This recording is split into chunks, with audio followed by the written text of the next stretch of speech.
Assalamualaikum warahmatullahi wabarakatuh.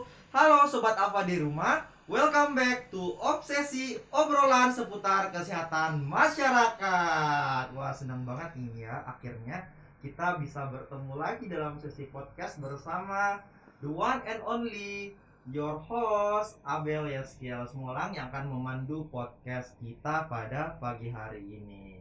Dan seperti biasa, bukan obsesi namanya jika kita tidak memberikan topik-topik yang akan pokoknya yang sangat menarik deh, yang akan mengedukasi sobat-sobat apa di rumah. Dan tentunya jangan lupa buat teman-teman sobat apa yang ada di rumah untuk subscribe dan like dan juga share semua konten-konten yang ada di Lab Apa FM Unhas, agar channel YouTube ini dapat terus menjadi channel YouTube yang dapat mengedukasi banyak orang mengenai kesehatan supaya derajat kesehatan masyarakat semakin meningkat. Betul nggak Sobat Alfa di rumah? Oke deh, dan as always tuh Obsesi selalu menghadirkan pembicara-pembicara yang pokoknya top marko top deh. Pokoknya ini pembicaranya didatangkan langsung loh untuk teman-teman Sobat Alfa yang ada di rumah.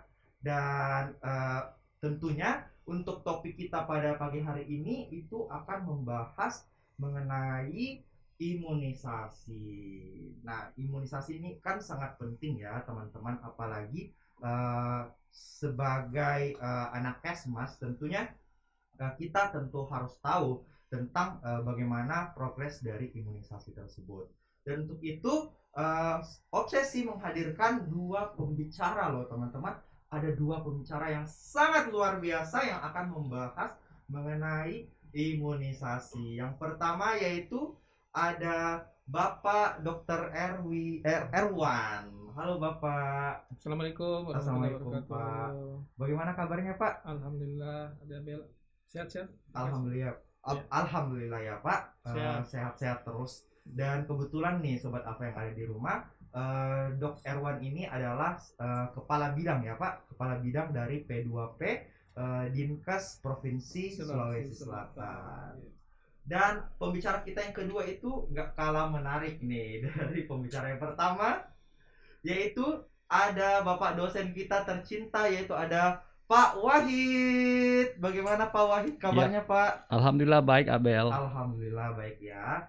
Nah, Pak Wahid ini adalah salah satu dosen dari Departemen Epidemiologi FKM Unhas ya, Pak. Ya. Jadi, kedua pembicara kita ini akan mengulik lebih dalam terkait imunisasi. Karena kan kemarin itu ada BIAN ya, Pak. Ya, bulan imunisasi anak nasional. Nah, mungkin pertanyaan pertama kita mau berikan kepada Dok Erwan. Ya. Gini Dok, jadi mungkin bisa dijelaskan terkait BIAN, terkait BIAN secara umum. BIAN itu apa, dan kira-kira dari Sulsel sendiri, dari Dinkes Provinsi Sulawesi Selatan, program-program apa aja yang dilakukan terkait imunisasi di Sulawesi Selatan. Silakan Dok. Baik Abel, jadi untuk BIAN sendiri kepanjangannya Bulan Imunisasi Anak Nasional. Ya, jadi itu adalah pemberian imunisasi tambahan ya, khusus untuk misal dan rubella atau MR atau campak dan rubella. Masyarakat kenal dengan campak dan rubella. Jadi sudah dimulai sejak bulan Mei kemarin, yeah. Kemudian nanti akan sekitar 30 hari kerja. Jadi pencanangannya di Provinsi Sulawesi Selatan sendiri sudah dilakukan oleh Bapak Gubernur Sulawesi Selatan pada tanggal 18 Mei, 18 Mei. Tahun 2022.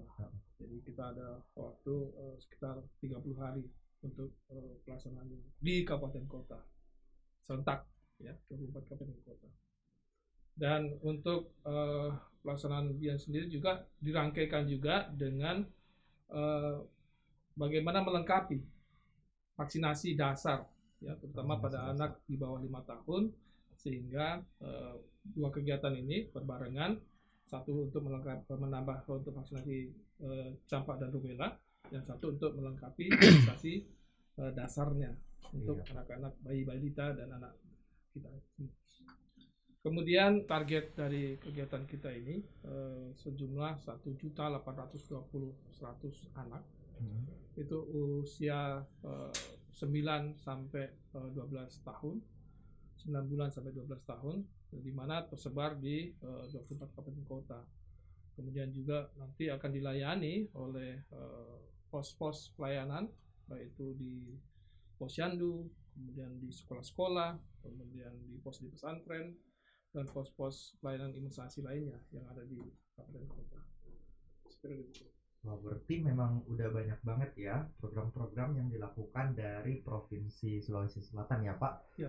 Untuk peningkatan cakupan imunisasi dasar dan juga imunisasi lanjutan ya Pak. Ya. Nah, untuk itu mungkin kita akan mendengar dari sisi akademisi ini untuk Pak Wahid.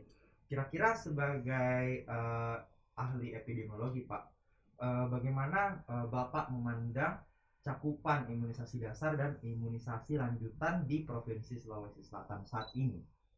Ya, makasih Abel. Jadi seperti yang disampaikan oleh Dr. Erwan tadi ya, kita memahami bahwa imunisasi ini kan suatu program yang sangat bagus begitu ya, dan tentu kalau kita melihat dari sisi Kesmas maka ini adalah salah satu bentuk upaya pencegahan ya, kita mengenal dalam 5 tingkatan pencegahan yang level NK itu bahwa salah satu bentuk pencegahan yang kedua itu adalah specific protection ya. Jadi kalau kita melihat bahwa dengan pencanangan bulan imunisasi nasional, kemudian bagaimana kemudian pihak Dinkes provinsi bisa melakukan upaya-upaya untuk meningkatkan cakupan imunisasi, itu adalah sesuatu yang tentunya akan berdampak luar biasa. Betul. Nah, kalau kita lihat misalnya target-target pencapaian cakupan imunisasi, tentu itu akan sejalan dengan upaya proteksi yang bisa kita lakukan terhadap berbagai penyakit yang dapat dicegah dengan imunisasi atau yang kita kenal dengan PD3I. Ya, tentu kalau kita melihat harapannya ya dengan meningkatnya cakupan imunisasi di suatu wilayah, maka tentu potensi untuk terjadinya penyakit atau potensi terjadinya kejadian luar biasa yang terkait dengan penyakit-penyakit yang terkait dengan imunisasi tadi itu tentu bisa kita cegah. Jadi tentu dari kita lihat dari sisi epidemiologi bahwa dengan peningkatan cakupan imunisasi harapannya bahwa anak-anak kita kemudian itu akan mengalami kondisi yang lebih baik untuk bisa memproteksi mereka terhadap terjadinya kesakitan, termasuk terjadinya kecacatan, juga kematian akibat penyakit-penyakit infeksi tersebut. Saya kira seperti itu. Iya, Pak. Makanya tuh Sobat Alfa di rumah tadi setelah penjelasan Pak Wahid dan juga Dok Erwan bahwa imunisasi itu sangat penting ya Pak. Tadi juga saya kembali flashback akan pelajaran dulu waktu masih semester 1 dasar-dasar Kesmas Pak. Kalau ada 5 level prevention ya Pak, dan salah satunya adalah specific protection. Sobat-sobat apa di rumah masih ingat nggak 5 level prevention apa aja? Coba nanti tulis di kolom komentar ya apa aja tuh 5 level prevention. Dan next kita lanjut ke pertanyaan selanjutnya. Mungkin untuk Dok Erwan nih, kira-kira dari Dinas Provinsi Sulsel, Dinas Kesehatan Sulsel sendiri, apa sih tantangan yang dihadapi untuk peningkatan cakupan imunisasi dasar dan imunisasi lanjutan, Pak? Ya, jadi teman-teman pelaksana di lapangan ini kadang-kadang mendapatkan banyak-banyak berita-berita yang tidak sesuai dengan kenyataannya. Hoax ya Pak? Ya, berita hoax, kemudian juga ada tantangan dari sisi agama terkait halal haramnya vaksin. Betul. Kemudian bagaimana ada orang tua yang tidak setuju anaknya untuk divaksin. Padahal kebutuhan vaksinasi itu adalah hak dari seorang anak ya. Jadi orang tua ini harusnya memberikan haknya kepada anak, karena kedepannya ketika anak tidak divaksinasi kemudian dia sakit, dia malah bisa juga menuntut orang tuanya bahwa kok hak saya tidak diberikan ya untuk diberi imunisasi. Itu kadang-kadang mesti diberi pemahaman kepada masyarakat untuk bahwa imunisasi itu adalah hak daripada seorang anak, bukan kewajiban orang tua, tapi haknya seorang anak untuk mendapatkan imunisasi. Ya. Berarti sebenarnya ini imunisasi betul-betul harus digiring ya Pak isunya ke masyarakat bahwa yang hoax itu nggak benar. Dan ini adalah hak setiap anak untuk mendapatkan imunisasi yang lengkap. So mungkin buat sobat apa yang di rumah yang mungkin punya kenalan atau mungkin juga ibu-ibu, bapak-bapak yang lagi nonton channel ini, jangan lupa untuk memberikan imunisasi ya Pak pada anaknya, membawa mungkin ke posyandu terdekat ya atau Kalau di puskesmas. sekolah, ada sekolah. Oh iya, di kayak sekolah dia juga. sekarang ini pelaksananya di sekolah. Oh di sekolah ya. Sekolah. Jadi orang tua jangan menghalangi sih. Iya Jangan betul memberikan banget hak Pak. kepada anak. Dulu saya ingat banget itu Pak, waktu saya masih SD kan ada vaksin untuk imunisasi kan. Iya. Nah itu pada lari-lari semua ya, karena takut disuntik Pak. Biasanya informasi-informasi, berita-berita terkait dengan sakit ketika divaksin itu, padahal sakitnya sebentar saja kan. Iya. Iya. Sakitnya hanya seperti digigit semut lah istilahnya. Iya betul. Malah kemarin banget. anak saya cerita, katanya sakit semut tapi tidak ada sakitnya. Oh iya. Saya begitu. Betul, nggak ada sakitnya kok. Mungkin buat sobat apa di rumah ya jangan lupa ya untuk edukasi terus nih orang-orang yang ada di sekitar kamu, khususnya mungkin parents ya yang punya anak kecil atau mungkin ada adiknya, langsung aja diedukasi ya kalau imunisasi itu nggak sakit. Nah ini Pak, kan tadi kita telah membahas tantangan ya, dan kalau dari ketersediaan PD3I sendiri itu bagaimana Pak? Ya, kalau vaksinnya kita itu memperoleh dari Kementerian Kesehatan. Dari Jadi Kemenkes. vaksin yang beredar di Provinsi Selatan itu semuanya adalah vaksin dari Kementerian Kesehatan melalui produsen vaksin itu Bio Farma. Bio Farma. Ya, jadi dari Bio Farma biasanya dikirimkan tentu dengan rantai dingin yang baik di gudang vaksin Dinas Kesehatan Provinsi. Kumpul di situ. Kemudian kami atau kadang-kadang juga teman-teman dari kabupaten itu mengambil vaksinnya ke gudang vaksin Dinas Kesehatan Provinsi. Juga perlakuannya juga harus standar untuk pengepakan packingnya, sehingga ketika sampai di gudang vaksinnya, karena di kabupaten juga ada gudang vaksin Dinas Kesehatan Kabupaten Kota. Ya. Jadi sampai di sana pun juga terjaga kualitas vaksinnya dengan biasanya pengirimannya pakai cold box begitu ya, jadi khusus begitu. Kemudian begitu di gudang tersimpan di gudang kesehatan kabupaten kota, nanti akan terdistribusi kembali ke puskesmas dan di sana ada juga penyimpanan, ada kulkasnya masing-masing, cold chain-nya namanya. Jadi penyimpanannya itu suhu pada 2 sampai 8 derajat Celcius. 2 sampai 8. Pengaturannya seperti begitu. Berarti betul-betul dijaga ya Pak. Betul-betul dijaga kualitas vaksinnya. Kualitas vaksin. Jadi itu teman-teman sobat apa di rumah. So don't be afraid, don't worry ya kalau imunisasi itu yang diberikan itu misalnya kualitasnya nggak bagus tapi tadi udah dengar sendiri kan dari pihak Dinkes Sulsel kalau itu betul-betul dijaga ya Pak, dan memang ada protokolnya yang sampai kepada suhunya, pengaturan suhunya. Jadi kalau misalnya suhunya sudah di luar itu sudah ada juga namanya VVM, vaksin vial monitoringnya. Jadi di setiap vaksin itu ada VVM-nya. Jadi kita bisa melihat kalau misalnya itu sudah tidak sesuai standar lagi, itu sudah tidak bisa digunakan. Jadi vaksin-vaksin yang digunakan untuk vaksinasi pada bayi dan anak-anak kita itu insya Allah terjamin kualitas vaksinnya. Iya. Pokoknya don't worry guys, karena semuanya terjamin ya Pak, dan pasti vaksin imunisasi yang diberikan itu berkualitas. Jadi pokoknya nggak usah takut deh. Pokoknya jangan dengar hoax yang ada yang beredar. Pokoknya dijamin deh top marko top karena dari Dinkes Sulsel sendiri selalu ingin memberikan yang terbaik ya Pak bagi masyarakat tentunya. Nah sekarang kita mau melihat lagi dari sisi akademis ini untuk Pak Wahid. Tadi kan kita udah mendengar bagaimana cakupan imunisasi dasar dan juga imunisasi lanjutan, juga tantangannya, hingga tadi membahas PD3I. Nah sekarang nih kan ini pemerintah sudah memberikan fasilitas nih kepada masyarakat yaitu salah satunya imunisasi. Nah, pasti muncul pertanyaan kita semua, kira-kira apa aja sih faktor-faktor yang menyebabkan tingkat cakupan imunisasi dasar itu misalnya rendah begitu Pak dalam suatu daerah. Dan kira-kira kan kemarin ini kita dalam 2 tahun terakhir kan pandemi Pak, dan tentunya juga ya mungkin ya Pak Dok Erwan, imunisasi itu menurun ya Pak pada saat pandemi. Nah itu kira-kira apa sih yang menyebabkan hal tersebut? Ya.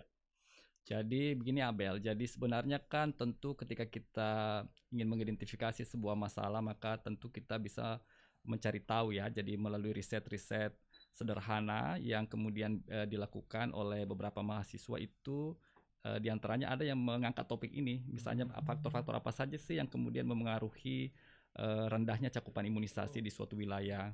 Termasuk kemarin ada mahasiswa saya juga kebetulan di Kabupaten Bone, dia ini masih terkait dengan hal tersebut, peneliti tentang faktor yang memengaruhi ketepatan waktu pemberian imunisasi BCG misalnya di suatu wilayah, yaitu dia tanyakan. Dan salah satu hal yang memberikan dampak tentu karena pandemi COVID kemarin ini ya. Jadi tetapi data yang kami peroleh sebenarnya di saat pandemi COVID memang secara nasional saya kira memang cakupan imunisasi kita menurun.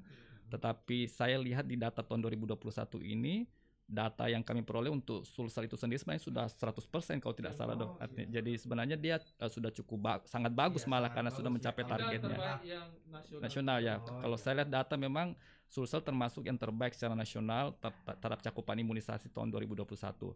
Nah, dari riset-riset yang coba kami kumpulkan selama ini tentang apa saja sih yang menjadi determinan terhadap rendahnya cakupan imunisasi kan memang multifaktor. Ya kalau kita menggunakan pendekatan misalnya Lawrence Green, misalnya ketika kita melihat apa saja yang memengaruhi faktor perilaku khususnya dalam ibu-ibu dalam membawa anaknya di imunisasi itu kan kalau kita lihat misalnya ada yang kita sebut dengan faktor predisposisi, kemudian ada faktor enabling, kemudian ada faktor reinforcing begitu ya. Jadi, nah dari beberapa riset misalnya mereka melihat faktor predisposisinya itu kan macam-macam, mulai dari kondisi ibunya, kemudian pekerjaan ibunya, pendapatan ibunya, ditambah lagi dengan faktor pengetahuan ibu, kemudian sikap dan seterusnya.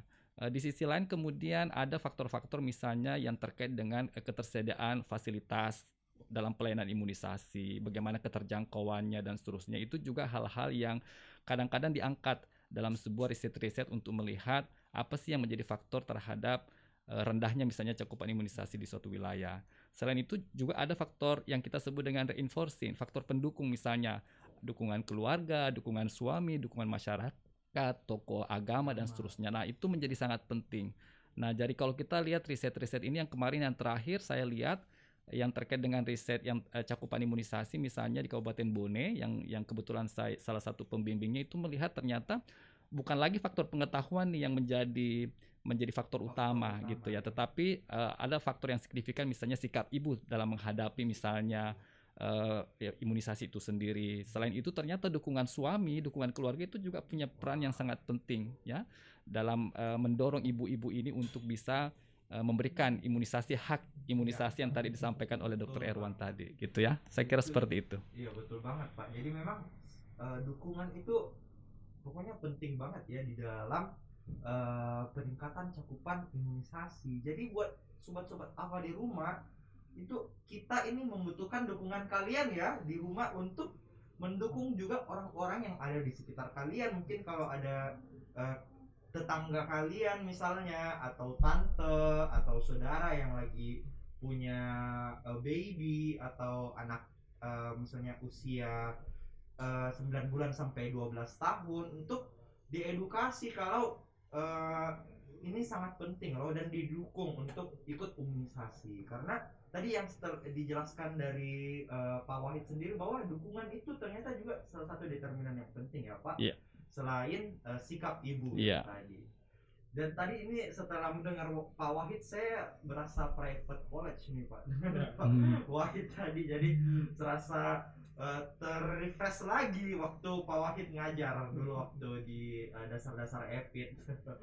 Jadi Pak, tadi kan kita udah mendengar faktor-faktor, Mhm. kita udah tahu kan misalnya oh ini determinannya. Nah tentunya sebagai sebagai anak Kesmas nih dan sobat-sobat apa di rumah pasti juga pengen tahu nih Pak, kira-kira strateginya itu apa supaya kita bisa menyelesaikan permasalahan ini agar agar cakupan imunisasi dasar itu dapat meningkat Pak, sehingga kan kita bisa sampai kepada suatu kondisi yang disebut sebagai herd immunity. Kira-kira apa Pak strategi? Ya, makasih Abel. Jadi sebenarnya herd immunity atau kekebalan kelompok ini tentu sesuatu kondisi yang diharapkan ya. Jadi tentu semakin banyak orang yang diimunisasi sehingga kemudian menyebabkan kelompok itu semakin kebal terhadap infeksi penyakit tertentu termasuk PD3I.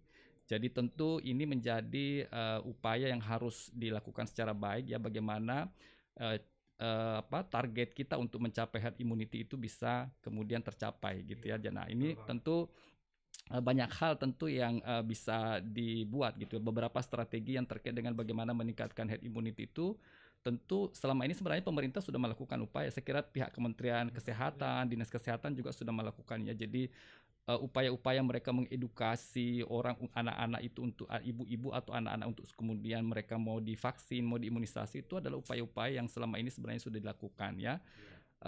Saya ingat betul bahwa ketika pandemi memang salah satu hal yang kemudian menyebabkan cakupan imunisasi itu rendah kan karena ada ketakutan misalnya orang tua untuk membawa anak ke posyandu misalnya, di mana salah satu pelayanan posyandu itu kan imunisasi. Nah kemarin Kementerian Kesehatan dengan FKM juga misalnya kita bekerja sama dalam melakukan orientasi kader posyandu dan sumber daya manusia posyandu ya. Jadi salah satunya mengajak para kader itu ya untuk kemudian melakukan upaya-upaya di lapangan di posyandu supaya cakupan imunisasi ini bisa tetap tercapai ya meskipun pada saat itu kondisi pandemi. Nah, kita juga punya pendekatan-pendekatan lain saya kira dalam upaya meningkatkan cakupan imunisasi. Ya, jadi sekarang ini misalnya ada program dengan menggunakan pendekatan yang kita sebut dengan HCD ya, Human Center Design. Jadi ini juga salah satu upaya sebenarnya yang dilakukan untuk meningkatkan cakupan imunisasi. Ya, jadi kita bisa melakukan pendekatan dengan melihat apa sih akar masalahnya sehingga kemudian cakupan imunisasi itu rendah, termasuk misalnya imunitas di suatu wilayah itu tidak tercapai. Nah itu kita gali, kenapa sih ibu-ibu tidak mau membawa anaknya, apa faktor alasan utamanya. Nah termasuk tadi sebenarnya ketika kader atau mereka-mereka yang memang bersentuhan langsung dengan sasaran di lapangan itu juga penting melakukan misalnya disebut dengan komunikasi antar pribadi. Nah ini juga penting, interpersonal ya. Jadi itu juga penting, kadang-kadang kan ibu ini enggak mengungkapkan apa sih alasannya dia tidak membawa anaknya. Itu perlu digali akar masalahnya apa karena faktor waktu jadwal imunisasinya mungkin nggak pernah tepat misalnya dengan dia. Itu tentu upaya-upaya yang bisa dilakukan. Nah saya kira kita melihat sebenarnya Kementerian Kesehatan, Dinas Kesehatan itu sudah upayanya cukup banyak. Kalau kita bicara tentang upaya sosialisasi, edukasi, itu saya kira semua media sudah dipakai ya Dr. Erwan. Jadi tinggal bagaimana itu terus ditingkatkan saja. Ya, saya kira itu yang hal-hal yang mungkin perlu kita upayakan ya. Saya kira seperti itu Abel.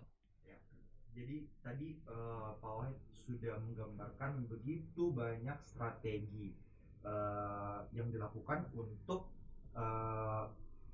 meningkatkan cakupan imunisasi dasar ini ya Pak. Mungkin kita mau langsung tanya nih kepada yang tahu kondisi lapangannya. Kira-kira kalau dari Dinkes Sulsel sendiri Pak, strategi yang sudah dilakukan untuk peningkatan cakupan imunisasi dasar itu apa Pak? Ya, seperti tadi Pak Wahid bilang. Jadi memang sudah banyak kegiatan edukasi, sosialisasi, ya pertemuan-pertemuan, kemudian bagaimana kita mengajak langsung kepada masyarakat, tokoh-tokoh agama, tokoh masyarakat yang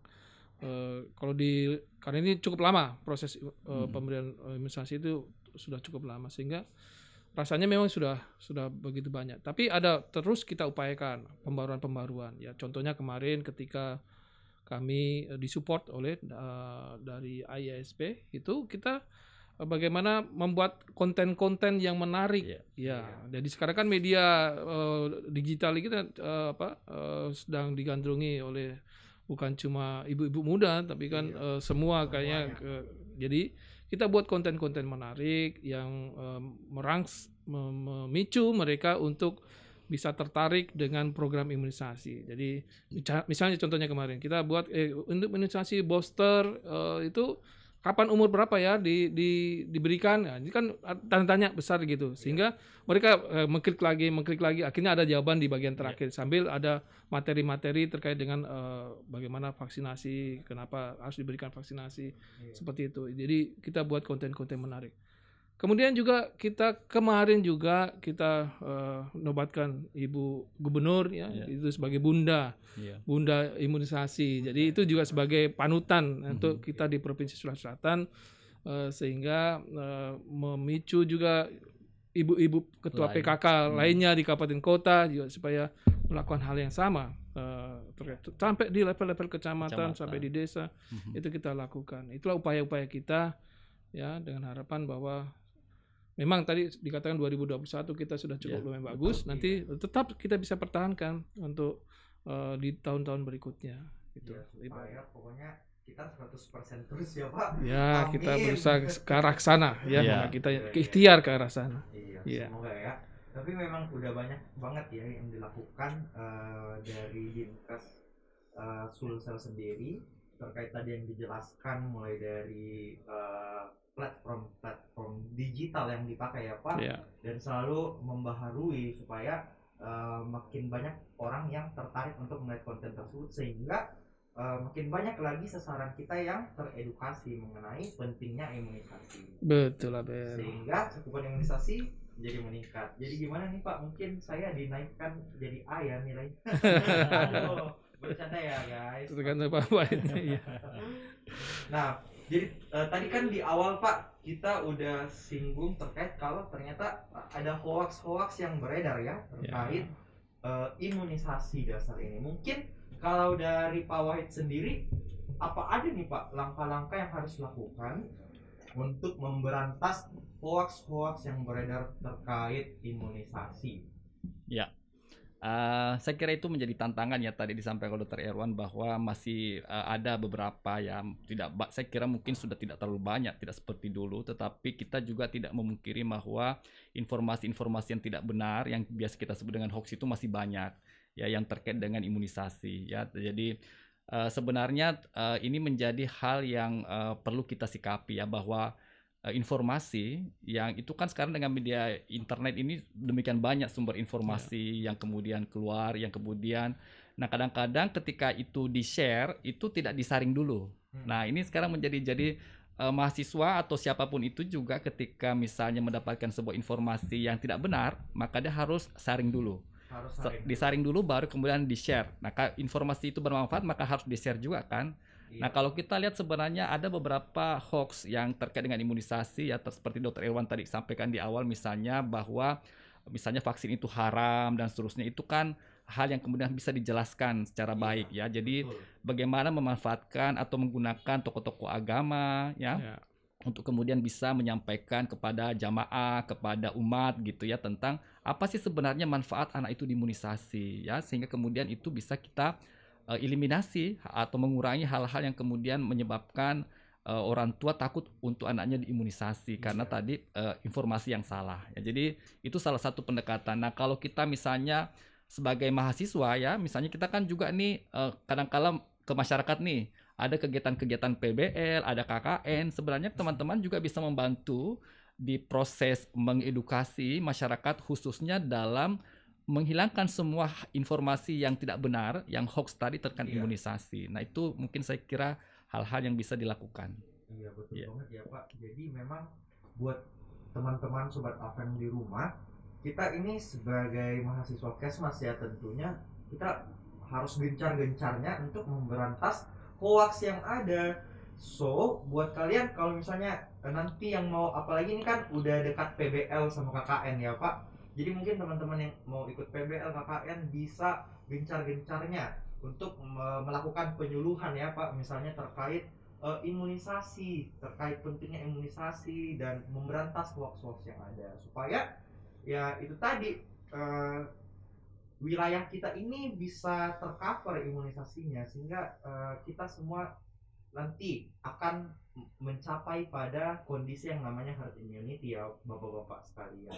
Jadi ingat tuh teman-teman yang ada di rumah, kita harus selalu memberantas hoax-hoax terkait imunisasi. Oke, setuju nggak? Kalau setuju semuanya nanti komen ya di kolom komentar. Dan kita mau lanjut, mungkin ini pertanyaan terakhir dan untuk Bapak Dr. Erwan. Ya. Nah, jadi Pak, kira-kira bisa dijelaskan nih Pak terkait jadwal-jadwal imunisasi yang ada di Sulsel, dan kira-kira bisa didapatkan di mana dan sebagainya Pak. Sebagai closing statement juga dari Bapak, bisa dihimbau mungkin buat teman-teman sobat apa yang di rumah untuk memberitahukan, oh ternyata jadwal ini tuh imunisasi ini bisa datang ke sini, dan bagaimana Pak? Mungkin bisa diajak. Ya, baik Amel dan sobat apa sekalian. Jadi karena memang sudah cukup lama kita, jadi masyarakat sebenarnya sudah sangat mengenal ya terkait program imunisasi. Cuma yang tadi yang BIAN ini, BIAN itu adalah yang kita oleh Bapak Gubernur itu dicanangkan di bulan ini, sehingga untuk pemberian measles rubella sendiri itu bisa dilaksanakan di puskesmas, bisa dilaksanakan di sekolah, kemudian bisa di pesantren atau di pos-pos pelayanan terpadu lainnya yang saat ini sementara dibuka oleh teman-teman yang ada di puskesmas maupun di kabupaten kota, dinas kesehatan kabupaten kota. Tapi kalau imunisasi rutinnya sendiri ya itu sudah seperti yang saya lihat di standing banner ini, ini sudah ada kelihatan ini juga. Jadi misalnya pemberian imunisasi hepatitis B ya kan, hepatitis B itu HB0 itu diberikan pada anak kurang dari 24 jam. Jadi begitu lahir langsung diberikan vaksinasi. Berarti itu biasanya kalau di rumah sakit ya Pak? Iya, itu untuk mencegah hepatitis. Bisa di puskesmas juga bisa. Bisa di puskesmas bisa. Itu untuk mencegah hepatitis B. Kemudian ada juga pada umur 1 bulan itu diberikan BCG, kemudian polio tetesnya, kemudian 2 bulan dapat DBT HB-HIV, kemudian dapat polio juga, yang polio yang keduanya, polio tetes yang kedua itu sudah bisa diberikan pada umur 2 bulan. Kemudian juga kalau ini pada daerah tertentu yang vaksin PVC ini, pneumococcus ini. Kemudian untuk yang 3 bulan dapat juga DBT HB-HIV 2, kemudian polio tetesnya, polio tetes yang ketiga. Jadi sudah 3 polionya. Kemudian yang ke-4 bulannya, jadi ada pada bulan-bulan yang awal ini 2, 3, 4 bulan itu dapat DBT Habib yang ketiga, kemudian polionya, poliotetes yang keempat, tapi diberikan juga yang injeksi. Jadi sekarang sudah ada injeksi polio vaksin. Itu tetes diberi injeksi juga. Itu untuk semakin memperkuat ya terkait dengan vaksin kita untuk polio. Nah, kemudian ini 9 bulan ini yang sekarang dilengkapi, dikejar, ditambahkan. 9 bulan itu biasanya orang tua, oh anak saya sudah mulai berdiri. Nah, situlah mulai ada pemberian imunisasi campak. Nah, campaknya sekarang ini sudah digabung dengan campak dengan rubella. Nah, measles rubella. Kemudian yang 10 bulan ini juga GA ini khusus untuk daerah-daerah tertentu saja. Kemudian PVC yang tadi sama pada umur 12 itu daerah tertentu. Kemudian kalau di Sulsel ini belum masuk. Ya. Kalau untuk 18 bulan dapat 18 bulan artinya 1,5 tahun dia dapat DPT HB-HIV itu, kemudian campak rubella di yang kedua kali lagi.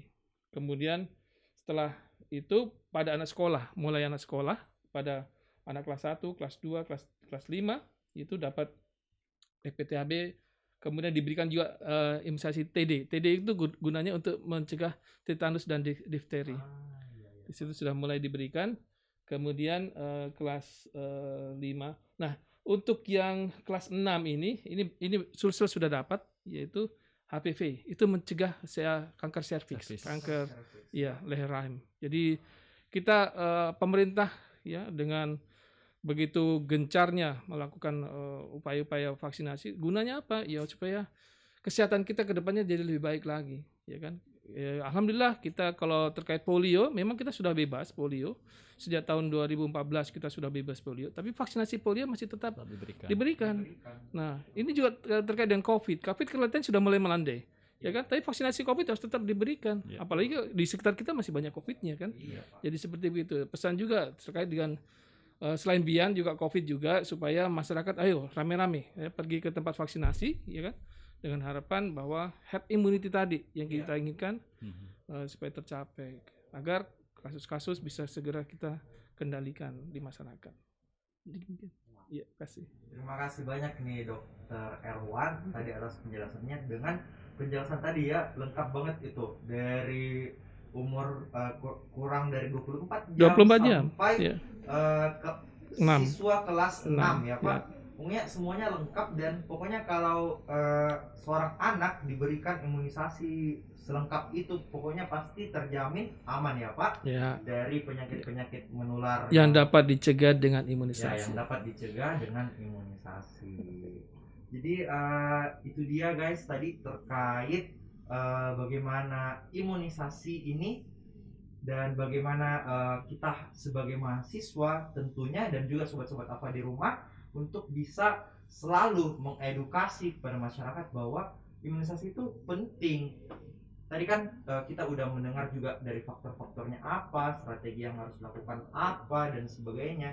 Dan tentunya ini sangat memperkaya pengetahuan kita terkait imunisasi. Jadi kami Pak sekali lagi sangat berterima kasih kepada Pak Wahid juga yang sudah sangat luar biasa memberikan pengetahuannya, berbagi pengetahuan tentang imunisasi, juga kepada Dokter Erwan nih yang tadi sudah memberitahukan apa-apa aja langkah-langkah yang telah dilakukan dari pihak pemerintah sendiri. So that's all guys, jangan lupa lagi ya untuk subscribe, like, dan komen di channel YouTube kita, agar channel YouTube ini dapat selalu menjadi inspirasi untuk mengedukasi lebih banyak lagi orang, khususnya terkait imunisasi. So that's all. Thank you so much for watching, dan stay healthy guys.